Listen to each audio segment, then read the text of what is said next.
Yeah. Hey guys, today's Sunday, super loving it. Also, I forgot that this mug says hustle. Good realizations. Last night, Tony and I went to this like vegan plant food, I think it was called Plant Power. Stella's vlogging it. Oh yeah, I want to try that too. Okay. Brand two, baby. But it was super cool, and I think it was like it was a fundraiser for, I forget the exact name of the organization, but basically to help like girls and women. It was just like a charity event, and it was super fun. I really need to go grocery shopping, but I have like a lot of food, but it's like, you know, food that like kind of just sits in your cabinet forever. Like I have a lot of that and like frozen vegetables. I don't know, it's like I can live. So I'm kind of just trying to play a fun game. Like, let's see how long I can go. Amanda of Apples and Amanda's always has this on her story, but she's like, oh, just like mix the protein powder with like almond milk and make it kind of like, we're gonna try this. I mean, it looks kind of like it might be good. I mean, like sort of, you know, like the presentation's not that good, but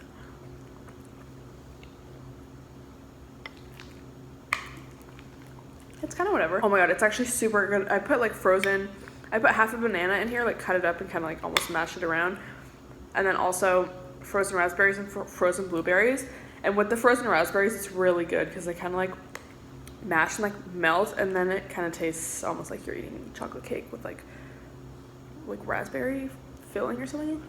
I did just eat breakfast, but I was like still hungry. Frozen berries really make it, otherwise I don't think I would like it. So in exciting news, I ordered a small vlogging camera for like yesterday for my main channel, because I haven't really been posting that much, and I was just kind of feeling like, again, sort of what I've been feeling on and off this past year, like sit down videos for me just get so boring.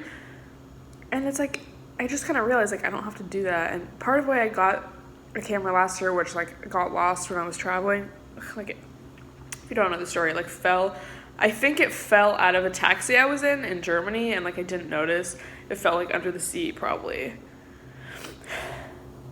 Whatever. Part of why I got that was just so, I don't know, it's so hard to vlog with a big camera. Like I just don't want to do that. It's not discreet, it's heavy. Like mine's so fucking heavy. And then my phone, it's like, okay, the quality is like it's fine for like a vlog channel, yeah, lol. But like if I want to make just like good vlogs, so I don't know, I'm just like, duh, like vlog, because I'm like, oh, I want to talk about this.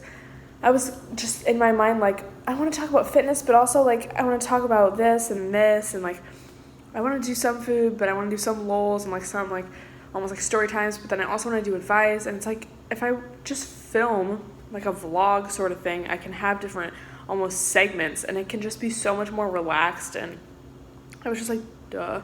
So I ordered a new camera, so then it's like I can bring it on the go, and like I don't know. So basically I would say like new things coming on my main channel, but it's basically just like me. Like it's like what you would want from me. It's what I would want from me. It's getting here next week, and I'm just super excited, and it just takes away that whole stress of like, I don't like filming sit-down videos. It's like, okay, then don't. Like, no one's forcing me to do this. Also, I went to acupuncture, which I'm super pumped about. I finally had an appointment. It was hard to like find a place, but I finally found one, and she was so nice and informative, and I want to do like a whole main channel video. It was just like a really good experience. Like acupuncture is so crazy. You should definitely try it. I don't know, like I just remember it would help a lot with my stress and like anxiety. I don't know, I feel like there's such a difference between stress and like being anxious, you know what I mean, like having anxiety. But it would help so much with like anxiety and even like stress. Like now I don't really deal with anxiety as much, but obviously we all have stresses every day. And I just left feeling so calm and grounded. It just gave me a lot of helpful information and feedback, and just after acupuncture, like during and after, you feel just like so calm. It's crazy. So I would definitely recommend that you try it if you want. I'm going again next week, and yeah, I'll definitely like, I'm not gonna vlog during it, but I want to like talk about it on my main channel, talk about like what she told me as far as my skin and digestion goes, and all of that. So yeah, I feel super good. I'll have a lit night, and then I always forget, like every time. It's like, it takes me literally a week to recover. If I get like lit, you know, like not like a casual, like reasonable, like if I get lit, it takes me like a full week to feel emotionally normal, to feel just like physically like good. I don't really do it that often, which I mean, you should be getting like lit like all the time. as it is, even if you don't have like a week to recover. But what's kind of cool about when I feel like, I don't know, I feel like your serotonin goes down when you drink, and obviously like other things, it affects your body in so many ways. But what's kind of cool about like having that contrast is that it makes me more aware of how I'm feeling. It makes me more like attuned with myself, which like sometimes it's easy to forget. I feel like I have a pretty high baseline level of just how I feel. So it's kind of cool to have that contrast to make me more aware. So I was like extra careful this past week, meditate and like do the things that I know make me feel good, like having a solid nighttime routine, listening to that 528 hertz, reading before bed, eating like extra healthy foods, kind of make up for the fact, but then it also makes you realize like, oh, like I think I feel good now, but you know, it's like normal, but then I could be feeling even better, like just paying extra attention to these things. So cool to have that contrast. I really don't get how people can go out like multiple days in a row or like multiple weekends in a row. It's like, I can't. I had like one night and I'm like, okay, I'm done for like a month. Like Anonymous said, I'm always the odd one out when it comes to my friend group, and I feel like they don't care whether I'm there or not. They usually just ignore me when I speak or leave me out of the conversation. Should I change the way I act or find new friends? So I have a few thoughts regarding this, and I've gone through this too. So I've definitely had friends in the past, like middle school and high school, where they were kind of rude and like they would leave me out, and I knew it was like on purpose. It was definitely just like kind of that vibe of like high school or middle school mean girls, and they would, I don't know, they would just be like rude or like say like really backhanded things to me, and I definitely have experienced that. So as far as like you just feel left out, I think you have to like kind of check in with yourself and also like I guess the situation and just see like, am I being left out purposefully? Try not to make assumptions, which can be hard. I don't know, just like kind of try to trust your gut. I feel like you can definitely tell when someone has like bad intentions or not, like rude, like they're mean. I've definitely also, not so much now, and now I'm like, I was kind of shy growing up in unfamiliar situations. And I definitely know, I've learned that you can't do nothing and like stand outside of the group. You know, if everyone's like standing somewhere, you like stand to the side and not look at people and not make an effort. You can't expect everyone else to try to like include you. Like you have to put in work too in a conversation or just in interaction. So if you just feel like, oh, everyone's talking and they're not including me, include yourself, bitch. Like you have all the right to like, you know, make yourself present, like take up space and be there like everyone else is. You can too. So again, I think it's just kind of like a mix of both, and you kind of have to trust your gut and intuition, like check in with yourself and see if, okay, are these people like purposefully doing this, or are they just like, because it's a lot to do with body language. Like if someone's like, if I'm with a bunch of people and someone's just kind of like on their phone to the side, I'm like, oh, they don't want to be here, like, okay, and you kind of get a bad vibe, and it just kind of continues the cycle. Whereas if someone's like trying to like kind of make an effort, you're like, okay, like they want to be here, they want to be included, they want to hang out with me, because they're kind of thinking, they might be thinking the same thing too. If it's like not a bad intention thing, if it's just like oh, they're reading your body language as she doesn't want to be here. Try to make yourself more present, I guess. Try to make yourself just part of the conversation, part of the group. If you're getting like a bad vibe or like they're like, then it's like, okay, they probably are just kind of like being low-key fake, so move on. I don't know. It's so easy to be like, no one includes me, like, wow. But it's like, okay, be honest with yourself. Like, are you standing off on your phone to the side, like not looking at anyone? Like, it kind of gives people the vibe that you don't want to be there. So, you know, it goes both ways. This is a kind of related question. How do I change my personality? I don't even care about my looks anymore. I just want to be outgoing, well-spoken, and confident. I just don't know where to start. I felt this too. Like, I remember just wanting to be like more outspoken and more just comfortable being myself. Something that I would do, I remember I would do this in middle school, because I was like, again, kind of like shy, low-key. Towards the end of middle school, I was like rambunctious. Not like obnoxious, but I was always like making lols, hanging with my pals, like LOL. Like the teacher was like LOL, but it was like an LOL kind of way.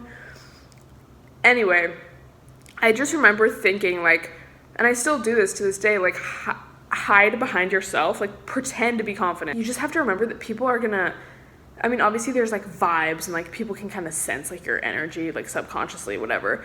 But for the most part, people are going to believe what you present. So if you're acting confident, if you're acting like you excited or what they say, outgoing, if you're acting well-spoken, people are going to treat you as such. So you're going to be like, oh, it's working. Like, I am this person because I'm getting validation, affirmation, whatever, from the external, from like, you know, just externally from people around me that I am that. So I must be that. Because we get a lot of who we are from, you know, the people around us. And so that's like our parents growing up, our parents telling us who we are. It's like our friends, teachers, it's people like reflecting back to us like who we are. So if you're always like shy or you're never saying anything, people are going to treat you that way. So you're going to believe that you're that way. So you're going to continue acting that way because that's like, oh, I must be that. So just like pretend, be like, yeah, like I don't give a fuck, like LOL. Tell yourself that you don't care and like you won't care. Again, like it does take practice. Ask yourself, how can I feel more confident? Like what makes me feel confident? What could I do to be more outgoing? It's not about changing yourself. It's just about breaking down those like walls that you've created or that, you know, have just been kind of built based on like how you grew up. Again, like what your parents told you, what teachers told you, like just like the feedback you got from your surroundings. It's about breaking that down and just letting your true self like come out. I'm realizing that more and more, and just like the more I read and the more I learn about like self-development and I guess almost like spirituality as well, you already are like what you want to be. It's just about breaking down those walls of just shit that you've gone through and like things that you've been told growing up. Like, what is it called? I forget what it's called, but like I guess just almost the developmental years. Like when you're first a kid, like up until you're what? It's either 8, 9, or like 10 years old. And of course it continues on past that, but those first few years of your life, you're so susceptible to everything around you and you just want to believe things.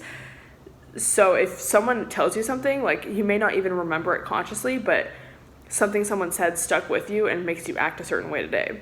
So, you know, that's why I think it's like it's so important to like unlearn those things. And you can do that, you know, through like reading or practicing spirituality. That's like a big part of meditation, is quieting your mind. And again, like quieting, like making those walls go down sort of, you know, like the voices in your head, and just getting back to like the core of who you are. Like I'm understanding more and more what that actually is and that it is a real thing. It's not just like, you know, like, I don't know, it's kind of easy to think like, oh, like, what does that even mean? It's like, what? Bullshit. But yeah, so just realize, like, you don't have to change anything about yourself. You just kind of have to reflect and think, like, what is preventing me from being my true self? Everything you have and need is already within you.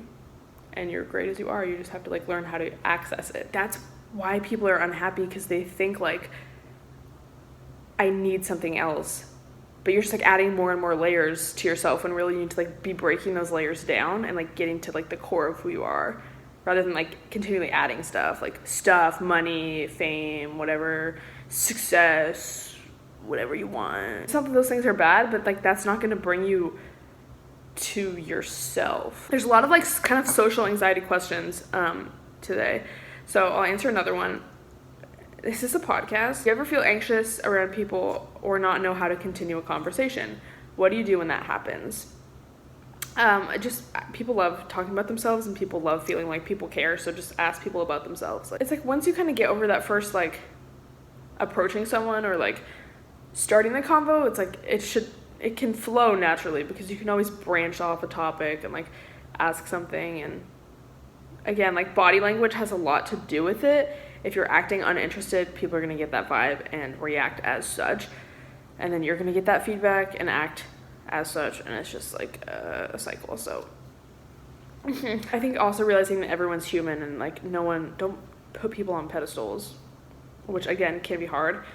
But just, okay, this is a person and they're reacting to my body language and like who they think I am. So I just need to keep that in mind and like proceed.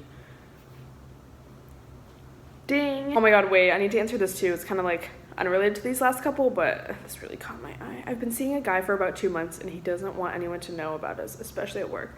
Only like 4 or 5 people know. When we usually hang out, we just end up having sex.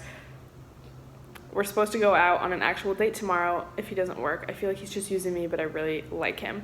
He is 100% using you. Like, I don't know, just, again, going through experience, it's like you learn like what it feels like when someone actually cares about you and when someone is just like using you. And like this thing of like, oh yeah, we'll go on a date sometime. Like they say that to kind of like continue to lead you on, because if they're like, no, I'm not taking you on a date, they're scared that you might realize like, oh, this person doesn't care about me, so I'm gonna stop giving them what they want. So tea has been served, but yeah, so sorry to break it to you, but just like cut it off early while you're not in so deep, you know what I mean? You gotta realize like you don't have to give people what they want. Like just because you want something from me doesn't mean I'm obligated to give it to you, whether it's sex or clout or I don't know. That's all I'm gonna answer. But yeah, I do want to start doing podcasts again, and that's kind of, it goes hand in hand with like the new, I don't want to like hype it up too much, but just mentally I'm like kind of going through this thing like, oh, like I can chill. But I do want to start doing podcasts again, so definitely ask me questions on the tumble of lures. You know what I'm thinking is maybe I'll like film it like this, but then also upload it. I'm gonna see if I can do that. Anyway, guys, hope you had a good weekend. Ask me questions on Tumblr. Leave your thoughts down below, and I will talk to you guys next time.